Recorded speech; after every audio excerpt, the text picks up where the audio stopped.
ચલો હવે દાખલા નંબર આયા છે આપણે 1.29 બરાબર 1.29 જોડે જોડે એડ કરતા રહ્યો ને બધાને ચલો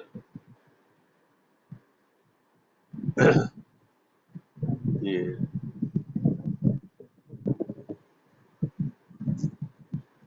कौन बाकी રહ્યું ચલો એક જણ બાકી રહે છે હજુ ઓકે ચલો હવે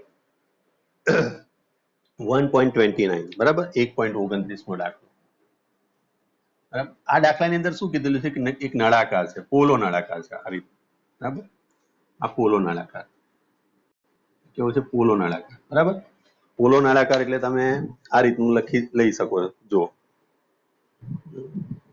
બરાબર અને આ રીતે લઈ શકો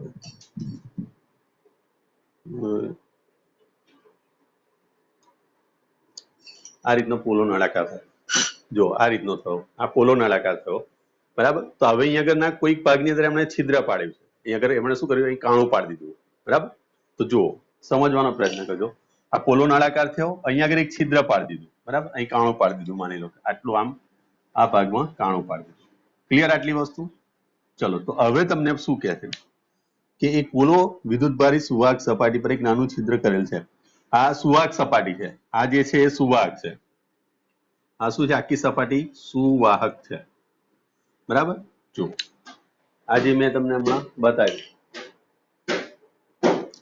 ફરી પાછું જો આ નળાકાર ફરીવાર બતાવી દો તમને આખો નળાકાર દેખાય છે ને આ વચ્ચેથી આ પોલો ભાગ છે વચ્ચેથી આખો પોલો છે અંદર રિફિલ હતી આ બંને સાઈડ થી ઓપન છે હવે આખી આ સપાટી છે આ સુવાહક સપાટી કેવું કેવું હવે અહીંયા આગળથી એક છિદ્ર પાડવામાં આવ્યું છે એક છિદ્ર અહીંયા આગળ પાડવામાં આવ્યું છે તો આ મેં છિદ્ર અહીંયા આગળ બતાવ્યું બરાબર હવે આ છિદ્રની અંદરથી દર્શાવો કે છિદ્રમાં વિદ્યુત ક્ષેત્ર સિગ્મા અપોન 2 એપ્સિલોન નોટ છે તો તમારે આની અંદરથી અહીંયા આગળ વિદ્યુત ક્ષેત્ર જે છે E બરાબર sigma upon 2 epsilon naught n cap આ રીતનું છે તમારી જોડે અને એન કેપ એટલે એની બહારની દિશામાંનો એકમ સદિશ છે અને બહારની દિશાનો એકમ સદિશ છે એન કેપ ની દિશા છે આવું છે આ સાબિત આપણે કરવું છે બરાબર ચલો 13 જણા જ કેમ હજુ કોણ ગેરહાજર આજે બીજું હર્ષ આવી ગયો છે સરોજીની છે પરીના ઓકે પરીના છે પ્રિન્સી છે કોણ રહ્યું બાકી કોણ રહ્યું તો મૈત્રી ડિમ્પલ નિધિ આવી ગઈ કોણ બાકી રહ્યું 14 જણા થવા જોઈએ ને કોણ બાકી રહેશે બોલો ચલો હવે આ જગ્યા પરથી વિદ્યુત ક્ષેત્ર તમારે શોધવું છે હવે સપોઝ માની લો કે વચ્ચેનો ભાગમાંથી જે કાણું પાડ્યું તો હવે તો એક જ સપાટી રહી ગઈ આવો દાખલો મેં કરાયેલો છે યાદ કરી લોજો આ રીતની બે સપાટીઓ હતી બરાબર બે સપાટી પર અહીંયા આગળ એક સિગ્મા પ્લસ હતી અહીંયા આગળ સિગ્મા એક માઇનસ હતી આવી રીતે આપણે સાબિત કરેલું યાદ કરી લોજો તો કોઈ પણ એક પૃષ્ઠમાંથી નીકળતું અથવા તો એક પૃષ્ઠ માટેનું સાબિત કરેલું છે યાદ કરી લો આ નહીં આ ભૂલી જાઓ એના સિવાય એક પૃષ્ઠ માટે મેં સાબિત કરીને બતાવેલું બરાબર આ બાજુ એક નળાકાર મેં દોરી લો યાદ કરી લો અથવા તો આમ લંબચોરસ દોરી લો એવું તમે વિચારો આ બાજુ ક્ષેત્રફળ એ બતાવ્યું હતું આ બાજુ ડોટેડ લાઈન થી બતાવી હતી બરાબર અને આ બાજુ એક ક્ષેત્રફળ બીજું બતાવ્યું હતું એ ડેશ અને આના પરથી આપણે એક સૂત્ર લાવ્યા હતા યાદ કરો શું સૂત્ર હતું એક સપાટી માટે લખાતું હતું sigma upon 2 epsilon not into n cap આ રીતનું આપણે લાવ્યા હતા યાદ કરી લોજો આવું કંઈક લાવ્યા હતા આપણે હલો માનસી પરીના આવી કોઈ થિયરી તમને યાદ છે હા તો આનો જવાબ મને ખબર છે કે આ જ જવાનો છે પણ હવે એને સાબિત કરવું છે આપણે અહીંયા આગળ શું છે તમને કદાચ બોર્ડમાં પૂછે આમ એન્ટ્રન્સમાં તો તમે આનું ઇઝીલી કહી શકો છો કારણ કે અહીંથી કાણું પાડી દીધું એટલે એક જ સપાટી રહી અને એક સપાટીમાંથી નીકળતું વિદ્યુત ક્ષેત્ર શું લખાય સિગ્મા અપોન 2 એપ્સિલોન નોટ થાય આટલી વસ્તુ નહીં સમજ પડે હલો ઓકે હવે અહીંયા કે તમને આની પૃષ્ઠ ઘનતા સિગ્મા આપેલી છે અહીં શું કીધું છે આની જે પૃષ્ઠ ઘનતા છે આની પૃષ્ઠ ઘનતા આપણને સિગ્મા આપેલી છે શું આપેલું છે સિગ્મા આપેલું છે ઓકે તો આને સાબિત કઈ રીતે કરાય તમારે સાબિત કરવી હોય તો તમે કઈ રીતે કરી શકો બરાબર આમ તો તમે એવું કહી શકો કે આ ભાગ ખાલી છે માટે એક જ સપાટી ને એક જ સપાટી હોય તો આ સીધે સીધું આ સૂત્ર તમે વાપરી શકો. તો આપણે જવાબ તમારો સાચો છે, પણ થોડીક સિસ્ટમેટિક મારે આપવી હોય એની સાબિતી તો કઈ રીતે અપાય? બરાબર. તો અહીંયા આગળ તમે એવું ધારી લો કે આની અંદર તમે કોઈ સુવાહક ભરેલું છે. અહીંયા આગળ શું ભરેલું છે? સુવાહક છે. ક્લિયર આટલી વસ્તુ? આ સુવાહક ભરેલું છે. હવે આને કારણે અહીંયા આગળથી આ બાજુનું આ તરફ વિદ્યુત ક્ષેત્ર આપણને મળવાનું છે. આને કારણે વિદ્યુત ક્ષેત્ર આ તરફ જવાનું, કારણ કે અહીંયા આગળ પણ સપાટીની અંદર તો અહીંયા આગળ તો પૃષ્ઠ વિદ્યુતભાર ઘનતા છે ને, તો આ બાજુનું તમારું વિદ્યુત ક્ષેત્ર થશે. અને આને કારણે વિદ્યુત ક્ષેત્ર આ દિશામાં આવવાનું, આ સપાટી પર. કઈ રીતે આવશે? તો જુઓ, અહીંયા આગળ માની લો કઈ પ્લસ વિદ્યુતભાર છે. કેટલો વિદ્યુતભાર છે? પ્લસ વિદ્યુતભાર છે.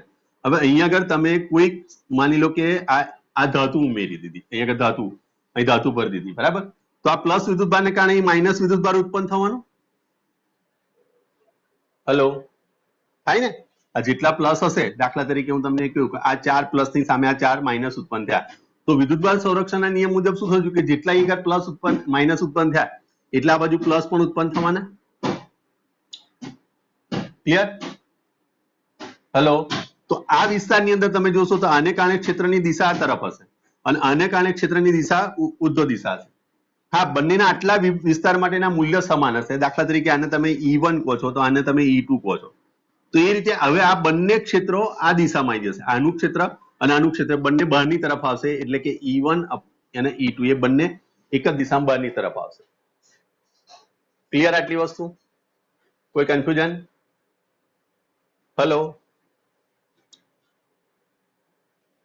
ઓકે. હવે બહારના વિસ્તારની અંદર તમે જાણો છો કે બહારના વિસ્તારની અંદર સમાન દિશામાં આવ્યું. આ દિશા કઈ થઈ? સમાન દિશા. આ સમાન દિશા યાદ કરજો, મેં તમને આવું બધું લખાવ્યું છે. અને આ થઈ તમારી વિરુદ્ધ દિશા. વિરુદ્ધ દિશા. જ્યારે કોઈ પણ સદિશ રાશિ સમાન દિશામાં જતી હોય તો શું લેવાનું? એનું બાદબાકી, સરવાળો કે સરવાળો લેવાનો?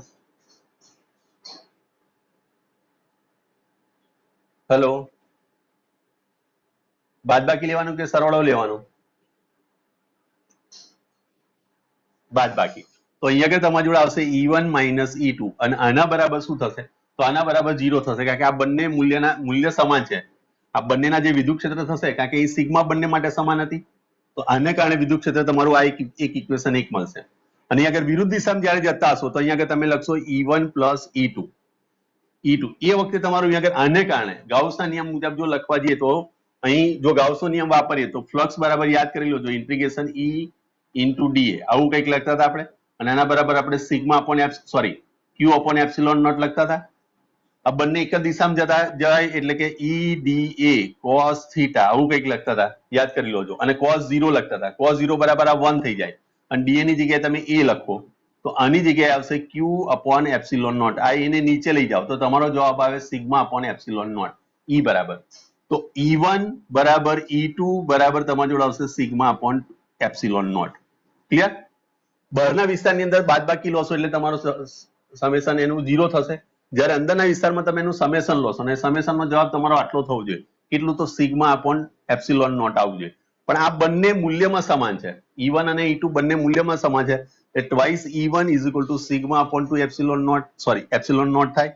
માટે E1 ઇઝ ઇક્વલ ટુ આવે sigma upon 2 epsilon not.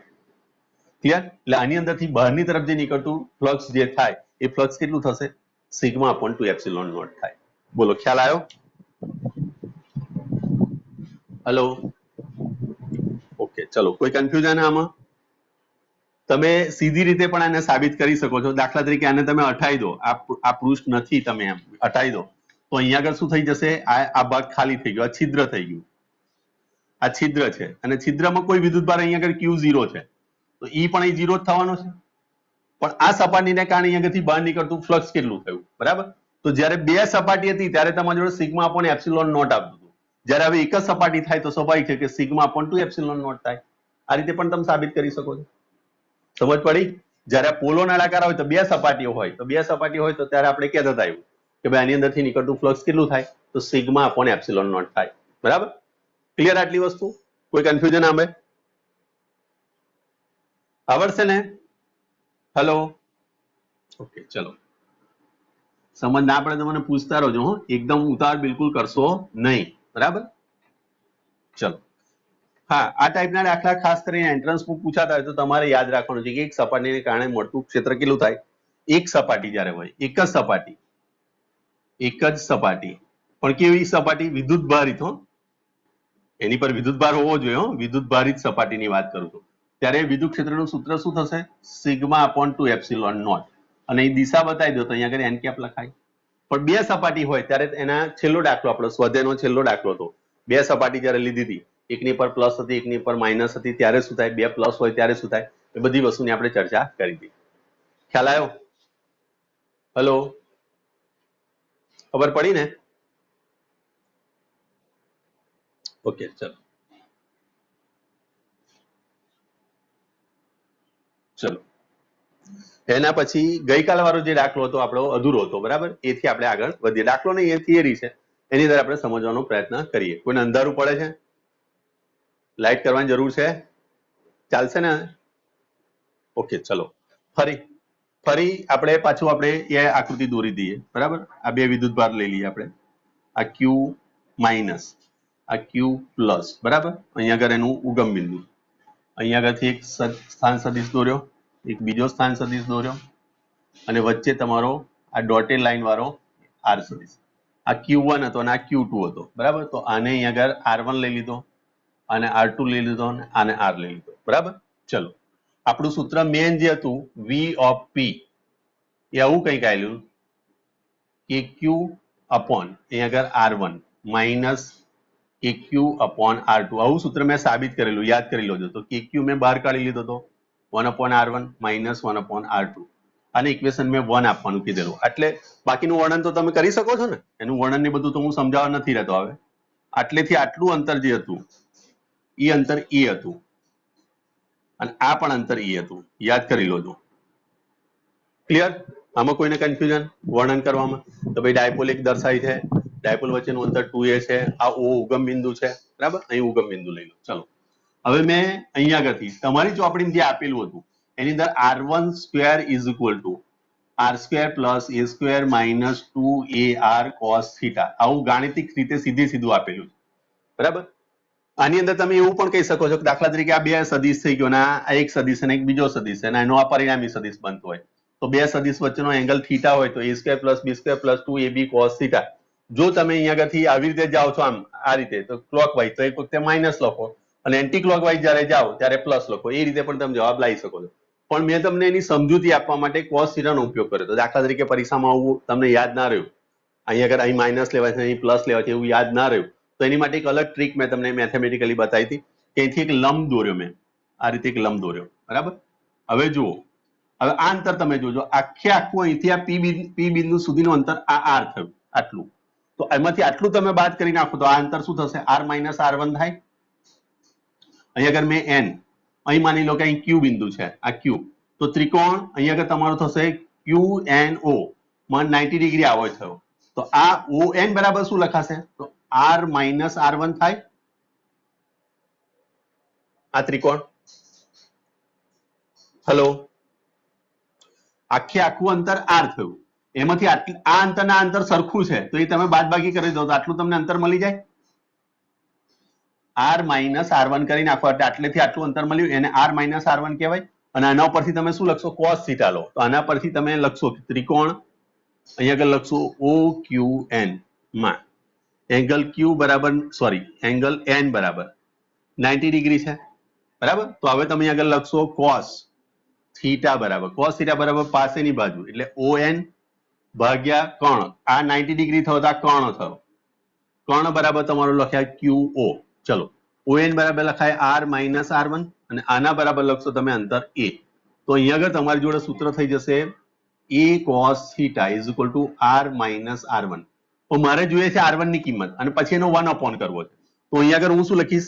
R1 is equal two, આને હું આ બાજુ લાવું છું, આ પદ પેલી બાજુ જાય, R minus A cos theta, બરાબર? હવે આનો હું વર્ગ લેવું છું, આનો વર્ગ કરતા, તો વર્ગ કરીશું એટલે શું થશે? મિતુલ જોજે, ખાસ ધ્યાન રાખજો. ચલો, R minus A cos theta, બધા જ ધ્યાન રાખજો, એવું નથી મિતુલ એકલાને જ કેવું, બરાબર? કોઈ આવતું હોય તો મને કહેતા રહેજો. ચલો,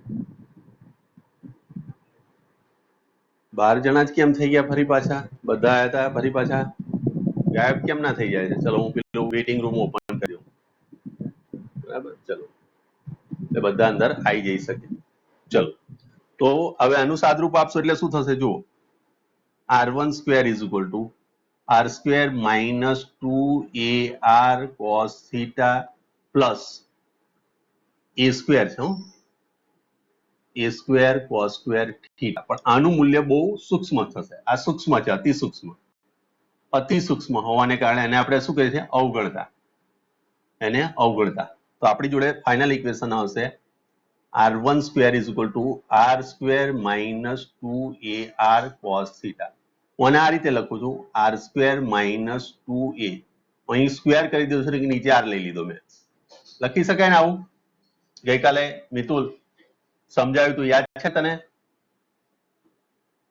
હેલો મિતુલ, હર્ષ, રિયાજ, માનવ, હેલો. ઓકે ચલો, આની અંદરથી હું r સ્ક્વેર કોમન કાઢીશ તો અહીં આગળ આવશે 1 માઇનસ 2ar cos થીટા અને આ થયું તમારું r1 સ્ક્વેર.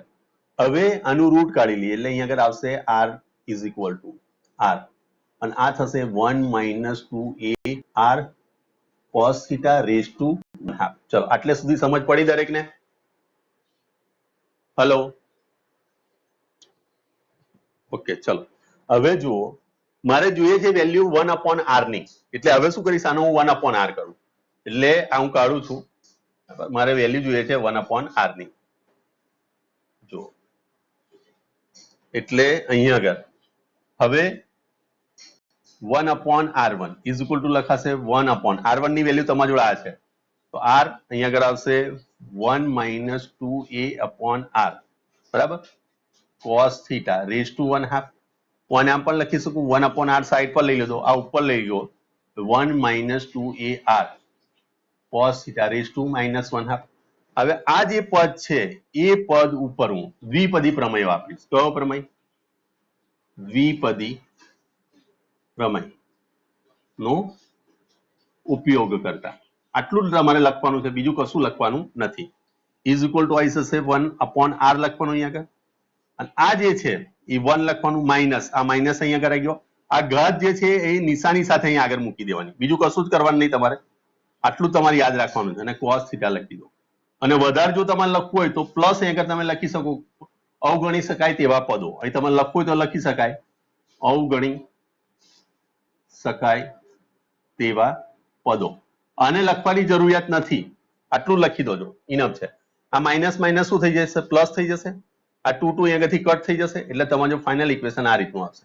બરાબર, એટલે તમારી જોડે થઈ ગયું 1 પ્લસ a/r cos થીટા.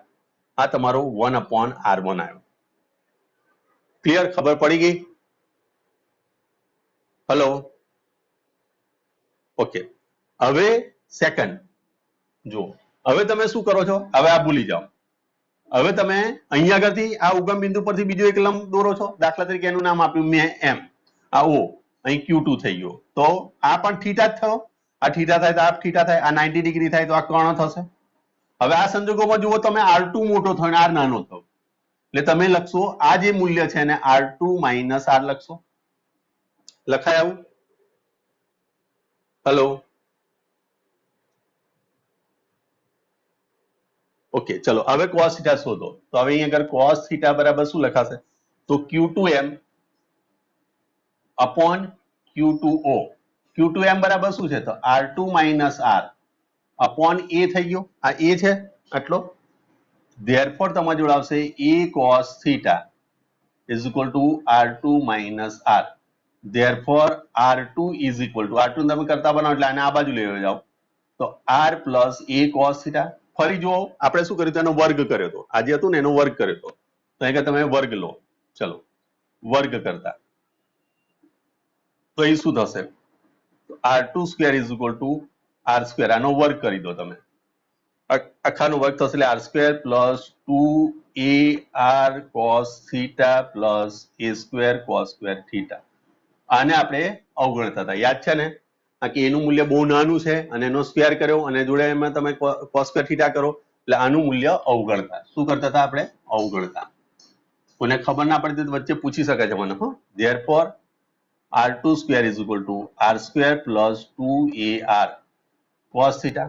હવે અહીંયા આગળ તમે r વડે ગુણો ને r વડે ભાગો એટલે આ થઈ જશે સ્ક્વેર, બરાબર, અને આ બે માંથી તમે સ્ક્વેર કોમન કાઢશો એટલે 1 plus 2a by r cos theta થયું. હવે તમે એનું વર્ગમૂળ લો લેતા, બરાબર. તો એવા સંજોગોમાં તમારા જોડે આવશે r2 is equal to r1 plus 2a by r cos theta raise to 1/2. બોલો હવે કોઈ ખ્યાલ ના આવતો એવું પદ? ખ્યાલ આવ્યો આટલે સુધી? હેલો, ઓકે, ચલો હવે અહીંયા આગળ જુઓ, ફરી પાછા અહીંયા આગળ તમે આવી જાઓ. આ જગ્યાએ આપણે જોઈએ છીએ આગળ 1/2 r2 ની કિંમત. તો 1/r2 એટલે આ રીતની કિંમત થશે તમારા જોડે. આ કિંમત અહીંયા આગળ મેં મૂકી દીધી. અહીંયા આગળ રેઝ ટુ ઉપર લઈ જાઓ એટલે 1/2 ઘાત માઇનસ થઈ જશે. પછી આગળ હું લખીશ દ્વિપદી પ્રમેયનો ઉપયોગ. બસ આટલું લખવાનું, આના સિવાય બીજું વધારે ના લખશો. ચલો ક્લિયર. અમે તમને શીખવાડ્યું છે જે ઘાત હોય આગળ આવતી રહે. તો અહીંયા આગળ શું થઈ જશે? આ પ્લસ નિશાની એમની એમ, અહીં minus 1/2 2a by r cos theta આગળ 2 થઈ જશે. ક્લિયર. આ 2 કેન્સલ થઈ જશે એટલે તમારો જો ફાઇનલ જવાબ આવશે 1/r2 ઇઝ ઇક્વલ ટુ શું થશે? 1/r1 minus a by r cos theta. અને આગળનું સૂત્ર આપણે 1/r1 આ લાયા હતા, 1/r1 plus a by r cos theta. આ બે ઇક્વેશન આવી ગયા આપણી જોડે, અને 3 આપી દો અને ઇક્વેશન 4 આપી દો. આ બંનેની વેલ્યુ આની અંદર પુટ કરવાની. 2 અને 3 કહી દો આને. આ 2 અને આને 3. બોલો આટલે સુધી આપણે ગયેલા ગઈકાલે, યાદ છે ને? ચલો આ બે ઇક્વેશન આપણે આવી ગયા, એ બે ઇક્વેશન હવે આની અંદર પુટ કરો. ચલો તો શું થશે એ જોઈએ, બરાબર.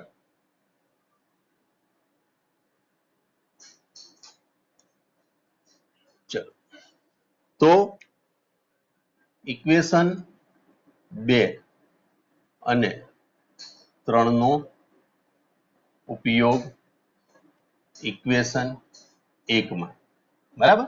ચલો તો આપણી જોડે આવી જશે v ઓફ p, જે આપણે શોધવું છે, is equal to k cube, એ તો બહાર જ છે, 1/r1. 1/r1 એટલે શું છે? તો 1/r1 minus plus a by r cos theta minus 2 ની કિંમત શું છે? 1/r2 ની કિંમત, તો 1/r અહીંયા આગળ છે 1 minus a by r cos theta.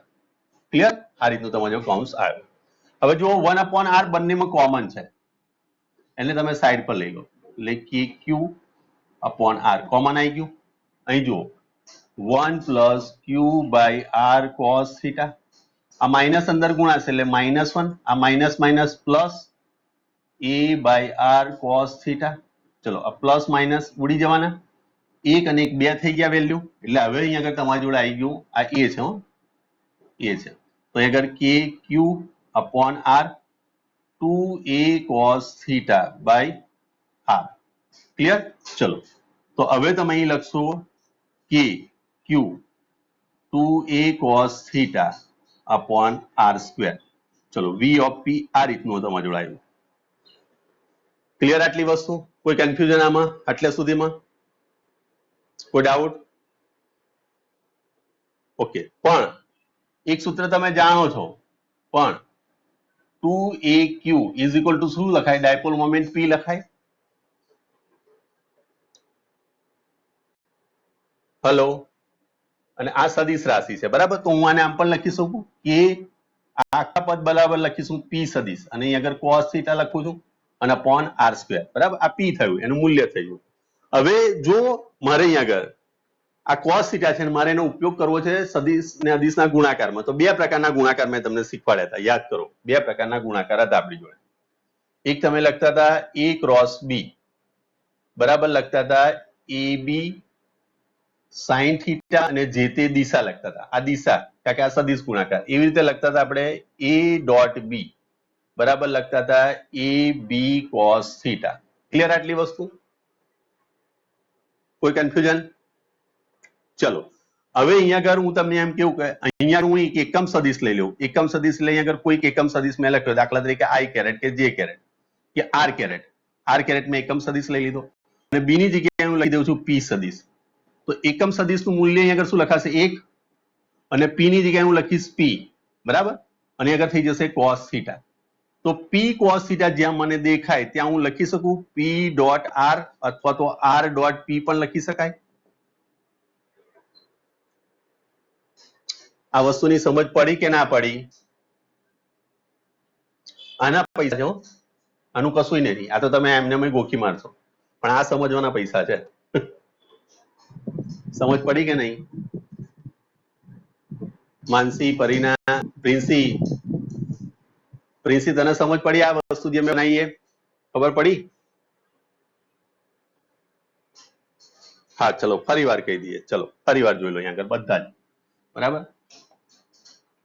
ચલો ક્રોસ ગુણાકાર હું નથી લખતો, ડોટ ગુણાકારની જ આપણે ચર્ચા કરી, બરાબર. ડોટ ગુણાકાર આપણે જાણીએ છીએ, અદિશ ગુણાકાર. અદિશ ગુણાકારનું મૂલ્ય છે a dot b is equal two ab cos theta, બરાબર. ક્લિયર આટલી વસ્તુ? ચલો હવે જો આના બરાબર હું એક એકમ લઈ લઉં, એકડ એક, અને b ની જગ્યાએ હું p લખી દઉં, બરાબર, અને અહીં આગળ cos થીટા લખું તો શું થાય જુઓ. તો આ બાજુ મારે એકમ સદિશ, આ સદિશ બતાવવો પડે કે આ બે સદિશ છે, તો સદિશ તરીકે હું લખી દઉં છું r કેપ, અને p b ની જગ્યાએ હું p સદિશ લખી શકું છું. તો આનો મતલબ થયો 1 ગુણ્યા p એટલે આવી જશે ખાલી p cos થીટા. તો જ્યાં ખાલી મને p cos થીટા દેખાય ત્યાં હું આ સૂત્ર મૂકી શકું.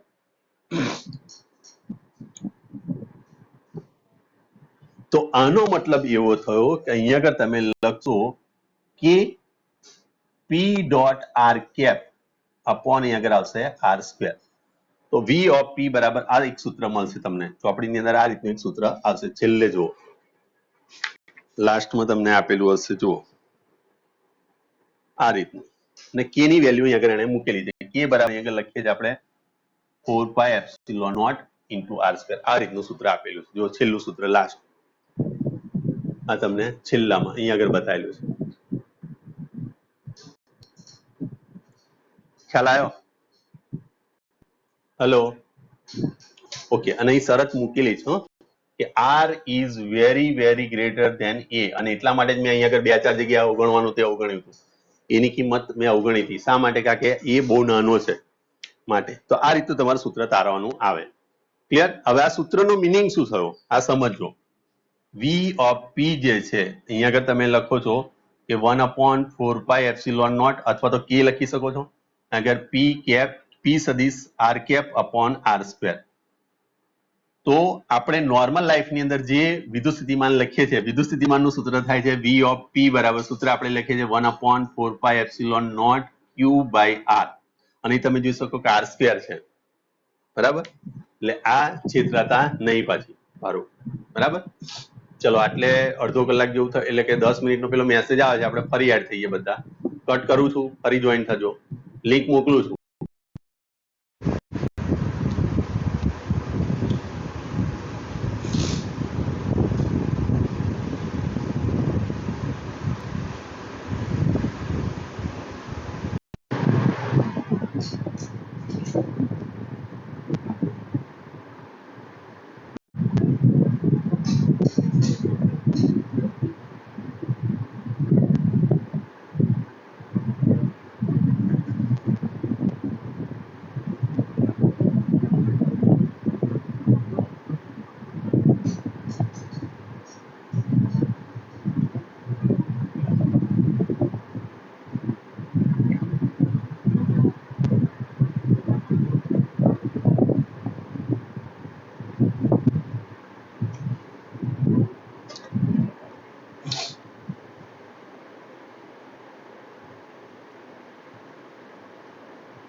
ચલો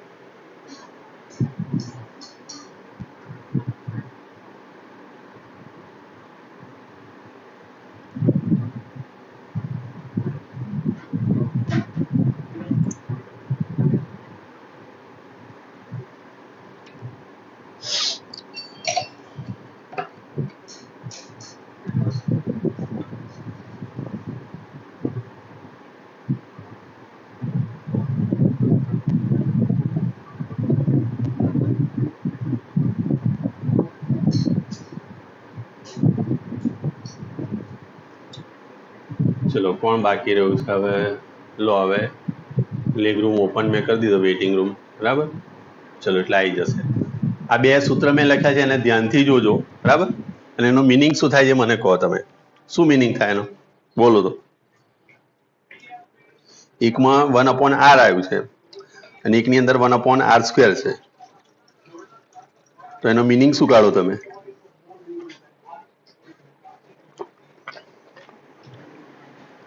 વિદ્યુત સ્થિતિમાનનું જે સૂત્ર આપણે સાબિત કર્યું,